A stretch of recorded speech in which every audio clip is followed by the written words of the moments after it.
pour être fidèle.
Et faire des exploits pour Dieu.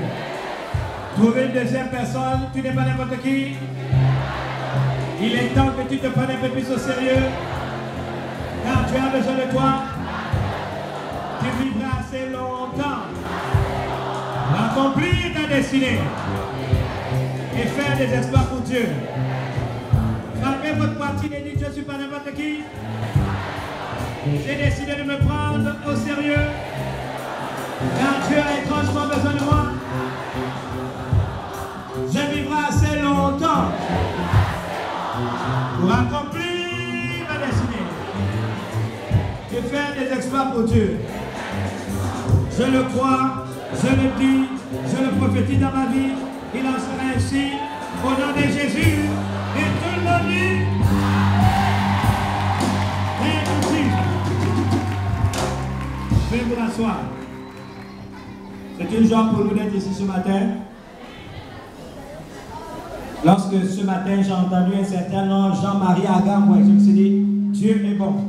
Ça fait de longues années. Ce sont mes aînés au lycée. C'était au lycée technique, ils m'ont vraiment encadré avec Pono Joël, je crois. James, je crois. Ils étaient nombreux. Ils m'ont beaucoup aidé, ils m'ont beaucoup aimé. Nous étions dans une chambre de 5 personnes. Et j'avais la responsabilité de laver leur bas de basketteur. À la fin de cette introduction, top chrono, il est 14 à ma montre. Donc à 44, j'aurai normalement avant 45 la responsabilité d'avoir terminé. Colossiens chapitre 1, verset 12, c'est un des versets que j'aime le plus. Rendez grâce à Dieu, qui nous a rendu capables d'avoir part à l'héritage des saints dans la lumière. Il nous a délivrés des ténèbres et nous a transportés dans le royaume du Fils de son amour. J'aime ce texte. Mais puisque nous sommes dans la reconnaissance, qu'il me soit permis de rappeler à chacun d'entre vous que rendre à Dieu la grâce, c'est ça la reconnaissance. Rendre la grâce, c'est témoigner qu'on a d'abord reçu. Si je rends grâce, je témoigne que la grâce de Dieu m'a affecté. Est-ce que ça va pour quelqu'un? Les gens qui ne sont pas reconnaissants témoignent que la grâce de Dieu ne les a pas affectés. Vous savez, si la grâce était à avoir été affectée par la grâce. Une fois, dans les années 90, j'ai amené un groupe à Paris pour faire l'évangélisation. Et nous sommes allés dans un quartier qu'on appelle Pigalle, les prostituées. Et les sœurs en Christ, très bétalisées, très spirituelles, quand elles ont vu des femmes dehors, comme ça, avec des poitrines bombées, des seins fabriqués, qui appelaient des hommes à aller vers elles, elles se sont mises à pleurer au lieu d'évangéliser.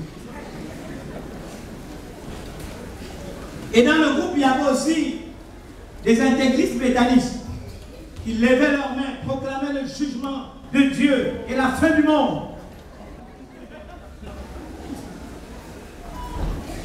Mais ce qui est intéressant, je vais vous dire comment je les ai tous rattrapés. Au temps de pause, ils avaient fait, j'ai dit allez manger. On leur a donné l'argent. Et vous savez, ils sont partis manger sur tous les endroits autour de Pigalle, n'est-ce pas? Ils peuvent acheter un champi, manger un kebab, etc. et prendre des jus. Quand ils ont fini de manger, ils sont venus vers moi. J'ai dit, vous êtes prostitués. Ils ont dit non. J'ai dit, mais est-ce que vous savez que toutes les boutiques qui sont autour là, c'est les boutiques des mêmes gens? Vous n'êtes pas partis dans le boxon, mais vous leur avez donné votre argent. Et vous avez mangé leur sandwich, vous avez bu leur jus, parce que ce même argent participe à la même activité. Je vous laisse imaginer que si j'avais une potion pour les faire vomir, ils auraient tous vomi. Non, pourquoi je donne cet exemple? Pour dire simplement que c'est pas parce qu'on est riche, qu'on est prospère, parce qu'on a de l'argent dans la maison, non. La marque de la reconnaissance, c'est rendre grâce. Rendre grâce, c'est témoigner qu'avant, cette grâce-là m'a affecté. Ça, les gens ne sont pas reconnaissants. J'étais très touché pour certains d'entre vous qui ont invité leurs collègues, leurs amis, rappeler des petits faits. Si l'Église le faisait de manière régulière, si la chrétienté le faisait de manière régulière, je peux vous promettre que tous les bistrots de la nation seraient vidés. Que tous les coulements qui existent viendront à l'Église. Parce que s'il y a un lieu où le manque de la reconnaissance, c'est l'Église. Nous devons être reconnaissants. Nous devons apprendre la reconnaissance. La reconnaissance n'a rien à voir avec les preuves par lesquelles je passe. La reconnaissance n'a rien à voir avec mes sentiments, mes émotions variables ou à géométrie variable. La reconnaissance a à voir avec un acte où je reconnais de manière souveraine Dieu qui m'a fait grâce. Et ma manière de le reconnaître, c'est de te le rendre. Dans Hébreux 12, qui est l'un des merveilleux textes que vous pouvez trouver dans la Bible, Paul se met à crier, dit, puisque nous avons reçu un royaume inébranlable, il dit encore une fois, deuxième expression, rendons notre reconnaissance à Dieu. Rendons, puisque nous avons reçu un royaume inébranlable, on a dit tout à l'heure, il nous a transportés. Après nous avoir délivré les ténèbres dans le royaume de son Fils, dans la sphère où Dieu règne, et où sa volonté respectée accomplie, peu importe l'état et les circonstances. Dans cette sphère-là, les choses du monde ne peuvent pas m'affecter. Alléluia. C'est très important de le comprendre. Mais j'aimerais d'abord vous dire quelque chose. Nous sommes dans le temps de la grâce. Dites la grâce. C'est quoi la grâce? La grâce, c'est un cadeau que nous ne méritons pas. Dis à ton voisin la grâce. C'est un cadeau que nous ne méritons pas. Je crois que c'est dans Éphésiens chapitre 2. Il y a des versets que chaque chrétien doit connaître par cœur. Car c'est par la grâce que nous sommes sauvés. Par le moyen de la foi, que cela ne vient pas de nous. C'est le nom de Dieu. C'est par la grâce que nous sommes sauvés. C'est par la grâce que nous sommes sauvés. Alors que nous étions encore pécheurs, virgule, qu'est-ce qui s'est passé? Christ est mort pour nous. Donc, personne ne peut légitimer son salut parce qu'un jour il a donné sa vie à Jésus. Il n'a pas attendu que je sois chrétien pour me sauver. J'étais païen, adultère, voleur, menteur, cupide, débauché, violent. Mais par sa grâce, il n'a pas attendu que je sois chrétien. La Bible dit alors que nous étions encore pécheurs. Donc, avec raison, je crois que c'est Éphésiens 2, 8 à 9. C'est par la grâce que nous sommes sauvés. cela ne vient pas de nous. C'est un don. Donc, c'est un cadeau de Dieu. Mais, attention, le deuxième verset que nous devons connaître, le Corinthiens chapitre 6 à partir du verset 1. Qu'est-ce que la Bible nous dit? Puisque nous travaillons avec Dieu, nous vous exhortons à ne pas recevoir la grâce de Dieu en vain. Nous vous exhortons quoi? À ne pas recevoir la grâce de Dieu en vain. Ok. C'est mon iPad. Maintenant, je l'offre à Angèle. Regardez bien. Elle ne me l'a pas demandé. C'est un cadeau. La grâce, c'est quelque chose que je ne lui ai pas. Elle me dit, oh Angèle, ça va bien, je t'aime beaucoup. Et je lui offre la grâce. Lève-toi, alors, pasteur Angèle reçoit la grâce. On va l'imaginer par cet iPad. On va même le mettre dans un panier. On imagine que le panier est fermé. Et toi par là. Et qu'est-ce qu'on lui offre? Un cadeau. La grâce que nous sommes sauvés. Elle le reçoit. Reste là 2 minutes. Elle le reçoit. Est-ce qu'elle l'a reçu? Oui. C'est par la grâce que nous sommes sauvés. Par le moyen de la foi. C'est un cadeau. Ça ne vient pas de nous, c'est un nom de Dieu. Maintenant, qu'est-ce qu'elle fait? Elle garde le cadeau. Elle ne prend même pas le temps de l'ouvrir. Elle ne prend même pas le temps de voir ce qu'il y a à l'intérieur. A-t-elle reçu le cadeau? Oui. A-t-elle reçu le cadeau? Oui. Elle ne sait même pas que c'est un iPad qui est à l'intérieur. Peut-être même elle a ouvert le cadeau, elle a fait sortir l'iPad, elle l'a déposé, n'est-ce pas, au-dessus de sa chambre. Tu vois, juste en dessous de ton ensemble violet. Et elle a mis là. Regardez, pendant 1 an, merci la bien. Elle a reçu le cadeau. A-t-elle reçu le cadeau? Oui. A-t-elle reçu le cadeau? Oui. L'a-t-elle avec elle? Oui.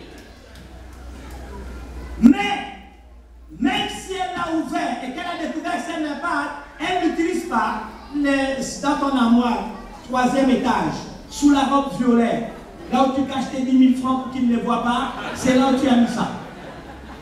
Je sais combien tu fais souffrir, tu connais. On se retrouve le soir ensemble, à 2, hein? Quand c'est les choses que c'est. La révérende dit, parce qu'elle sait de quoi je parle, peut me faire boire de l'eau et me dire qu'elle n'a pas d'argent. Ça va faire les plus riches que moi. Je vous dis devant Jésus-Christ. Si vous doutez, je vous donne l'iPad, l'email de Moutouniam. Et vous posez la question à notre fils aîné.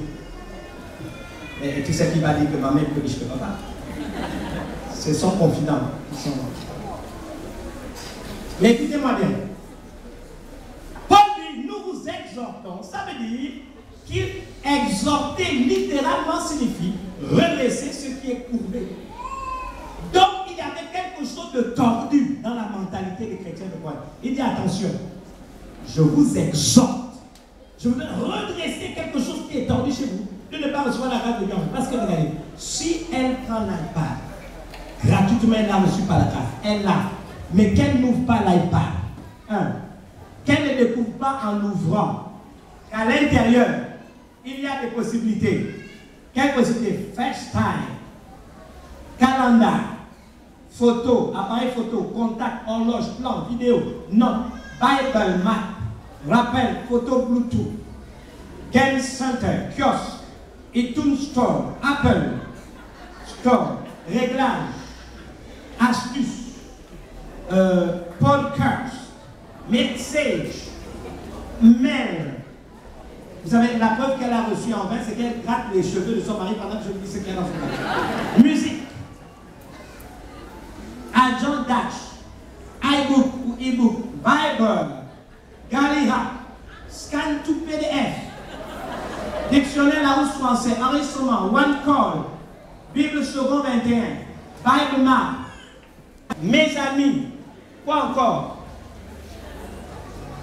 Chess-Game, Dictionary, Bible Dictionary, Dictionary Greek, Dictionary, Numbers, Facebook, e-télé, et j'en passe. Il y a même Bird Tree, il y a Music, Safari. Hein? Et c'est sous la robe violette. Donc c'est même pas la robe, c'est un ensemble. Est-ce qu'il y a quelqu'un qui m'entend? Il y a des gens dans la salle? Je demande s'il y a des gens dans la salle. A-t-elle reçu le cadeau? Gratuitement. Mais qu'est-ce ce qui s'est passé, elle n'a pas découvert le cadeau. Elle ne l'a pas ouvert, et même si elle n'a pas ouvert, mais même si elle n'a pas vu ce qu'il y a à l'intérieur. Il faut donc découvrir les vertus de la grâce, parce que quand je découvre les vertus de la grâce, je me rends compte que la grâce m'a affecté, alors je veux rendre grâce à Dieu, donc de manière spontanée et libre, je veux manifester la reconnaissance. Donc si tu n'es pas reconnaissant, tu témoignes que la grâce de Dieu ne t'a pas affecté. Et si la grâce de Dieu ne t'a pas affecté, tu dois te poser la question, pourquoi la grâce de Dieu ne t'a pas affecté? Et souvent, ce n'est pas que la grâce de Dieu ne nous a pas affecté, mais on n'a pas reconnu quand cette grâce nous a affecté que c'était la grâce de Dieu. Cela ne vient pas de nous, c'est un don de Dieu, afin que personne ne se glorifie. Ah, mon chiffre. Ça va pour tout le monde? La Bible dit, ce n'est pas par les œuvres. Dis à ton voisin, tu ne peux impressionner Dieu avec rien. Rien. Tu peux prier à genoux, mettre la tête en bas, les pieds à l'air, comme les hindous. Ça ne change pas Dieu. Il y a des gens qui pensent que parce que je prie, parce que je gère. Mais vous connaissez vous-même cette histoire de deux personnes qui se trouvent au temple. L'un, n'est-ce pas, commence à dire, Seigneur, tu me connais. Moi, je jeûne 3 fois par semaine. Je prie en langue. Oh Seigneur, tu sais, je jeûne, je prie, je lis la Bible, je la lis du jour et de la nuit. Je connais les versets de la Bible, je connais tous les cantiques. Seigneur, fais-moi. Seigneur, tu me connais. Je ne suis pas n'importe qui. Je dis, ok. Il y a un deuxième là qui vient. Oh Seigneur, je ne peux même pas lever la tête. Le Seigneur Jésus lui-même pose la question entre les deux qui étaient justifiés. Vous avez déjà lu cette histoire dans les Évangiles? Parce qu'en fait, la problématique de Dieu, nous ne pouvons pas, mais faire croire à Dieu que ce que nous avons est le fait d'un mérite. Avec Dieu, le mérite, ça ne fonctionne pas. Le rapport de Dieu à l'homme, c'est la grâce. Tout est grâce. Maintenant, vous allez me dire, si tout est grâce, faut-il ne rien faire? Non. On va un peu plus loin. Est-ce qu'on peut aller plus loin? Qu'est-ce que dit la Bible? L'amour de Dieu consiste à aimer ses commandements. Début. Et ses commandements ne sont pas pénibles. L'amour de Dieu consiste à quoi? À aimer ses commandements. Donc, quand je respecte le commandement de Dieu, c'est par amour à la paix.